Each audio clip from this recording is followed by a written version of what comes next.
Bonjour à tous. Alors, comme promis, mais avec un peu de retard, hein, parce que bon, je tourne cette vidéo avec du retard, ça va faire, je crois, un peu plus d'un mois que j'ai pas tourné ou autre. Voilà, donc aujourd'hui, je voulais vous présenter un comics qui est pas très connu en France, dont la parution a été arrêtée par l'éditeur français, mais qui continue aux États-Unis. Je voulais vous parler d'un Toy Story un peu dark. Je vais vous parler de l'Étoffe des légendes. Alors, l'Étoffe des légendes, c'est quoi? C'est euh, un comics qui est apparu dès les années 2009. De quoi ça parle? Ça parle d'un jeune garçon qui est enlevé par le croque-mitaine dans son monde. Et finalement, qu'est-ce qui se passe? Ses jouets, les jouets qui étaient dans sa chambre, vont s'unir pour essayer de le retrouver et de le sauver. Voilà. C'est écrit par Mike Recht, Brian Smith et Charles Paul Wilson III. Donc Charles Paul Wilson III, c'est celui qui fait les dessins. Et Mike Recht et Brian Smith, ce sont les scénaristes. Voilà. Et c'est une de leurs premières grandes séries phares. Alors, le format, ça c'est le format français. Donc, édité chez Soleil Édition. Donc, celui-là, c'est le premier. Et c'est ce qu'on appelle communément du 3/4. D'accord? La BD se présente comme ça. Voilà. Alors, il y a souvent un couleur marron qui revient.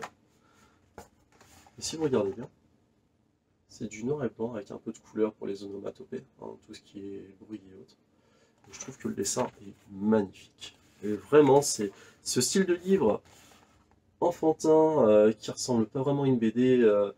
En tout cas, c'est pas le format du comics, c'est assez impressionnant. Et le dessin est très riche.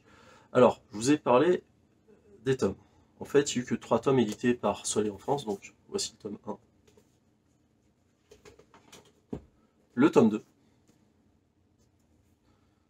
Et le tome 3. Donc ça se termine par une histoire de fou sur le tome 3. Voilà, la parution française s'arrête ici, chez Soleil Édition.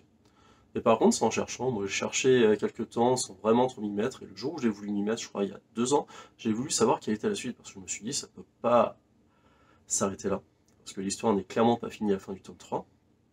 Et donc si vous commencez cette série en voyant cette vidéo, ou si vous l'avez déjà commencé, et si vous ne savez pas quelle est la suite, et ben voilà, tout le sel est là. Donc en fait vous pouvez trouver les BD en VO, d'accord? Là ce que je vous ai montré, c'est le même format que les omnibus aux États-Unis pour cette série. C'est-à-dire, je vais vous montrer l'omnibus numéro 2, omnibus 2, donc qui regroupe un tome qu'on a eu en France, le tome 3, plus un autre tome, le livre 4, qu'on n'a pas eu en France.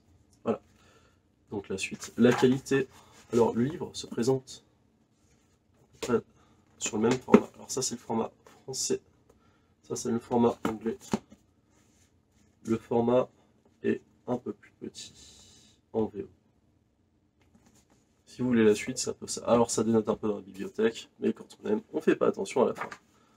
Et donc les dessins, toujours du même acabit. Magnifique. Véritablement magnifique. Je vais vous montrer une autre page qui spoil.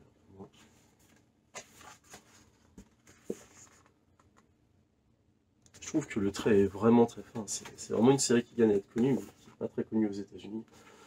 Et ils ont du mal. Là, je vous montre donc le dernier tome qui est sorti en 2020, le tome 5. Alors celui-là, il est un peu, ce qu'on dirait en floppy, après toujours comme on dit, en 3/4. Et la suite du scénario, c'est magique, parce qu'on pourrait penser que c'est enfantin. Oui, en fait, les objets, les jouets, c'est enfantin. Mais finalement, ça part de l'enfantin à, comment dire, à de la psychologie d'adulte. Finalement, c'est le passage de l'enfant à l'adulte dont il est question ici. Et tout ce qui est question de amis imaginaires et autres. Et ça, on le creuse beaucoup dans le tome 5. C'est une lecture qui est vraiment intelligente. Alors, absolument pas pour les enfants. Plutôt pour les adolescents et pour les adultes. Mais voilà, ne le faites pas lire à vos enfants s'ils ont moins de 13 ou 14 ans. Ça s'adresse avant tout aux ados, aux parents ou aux jeunes adultes qui ne sont pas parents. Voilà.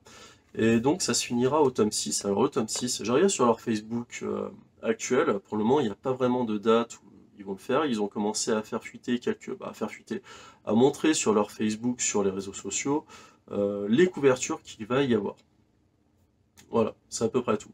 En tout cas, la série s'arrêtera au tome 6. Donc le prochain tome, la série est terminée. Et pour une série qui date de 2009, qui a déjà 12 ans, et qui a peu de tomes, hein, qui a 5 livres, on l'a dit, et celui-là, 2020, bah c'est long. Alors ils ont dû travailler sur d'autres projets, peut-être que des fois il y a un peu le financement, ils passent pas mal par le financement participatif. Par contre, pourquoi c'est connu, c'est un peu connu aux États-Unis et moins connu en France? Ce qu'il faut savoir, c'est que Disney a déjà acheté le droit en 2012, je crois au moment du livre 2 ou du livre 3, pour en faire une adaptation. Donc après, Disney, s'ils achètent les droits, c'est peut-être pas forcément pour en faire un film, hein, c'est peut-être aussi pour les bloquer, pour éviter qu'il y ait des longs métrages ou des courts métrages pour expliquer ça. Mais néanmoins, ça serait compliqué à mettre sur le grand écran, parce que c'est vraiment un ton qui est de plus en plus sombre au fur et à mesure on avance dans l'histoire. On commence par quelque chose d'enfantin, on va sauver l'enfant, et dès le premier tome, vous allez voir des choses qui se passent, la mort de personnages, d'un personnage qu'on aurait pu dire que ça aurait pu être un personnage principal, un protagoniste principal, et qui meurt dès le premier tome.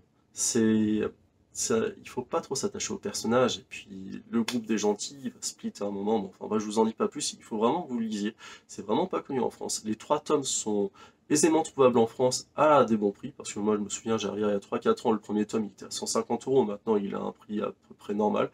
La qualité d'édition est plutôt bonne, hein, c'est du cartonné en français. Par contre, si vous le prenez en anglais, les omnibus c'est du cartonné. Celui que je vous ai présenté, par contre, le livre 5, c'est du floppy, hein, voilà, la qualité d'édition est moindre que celui que je vous ai présenté, où là c'est du cartonné. Vous voyez au niveau des deux.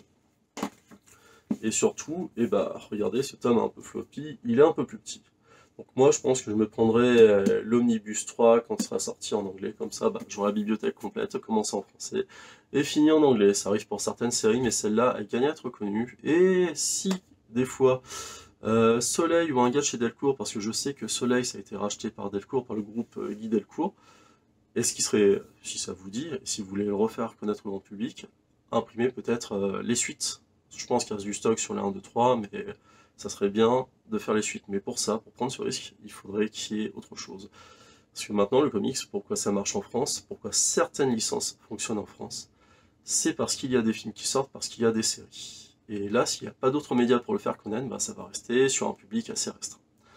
Voilà, en tout cas, j'espère que vous avez aimé cette vidéo. Si vous avez des questions dessus, allez-y. Si j'ai dit des bêtises des fois, dites-le moi. En tout cas, c'est une série de cœur que j'ai beaucoup appréciée. Et si vous tentez l'expérience, allez-y. Par contre, il faudra poursuivre en vélo. Voilà, c'est tout pour aujourd'hui les amis, et je vous dis à bientôt.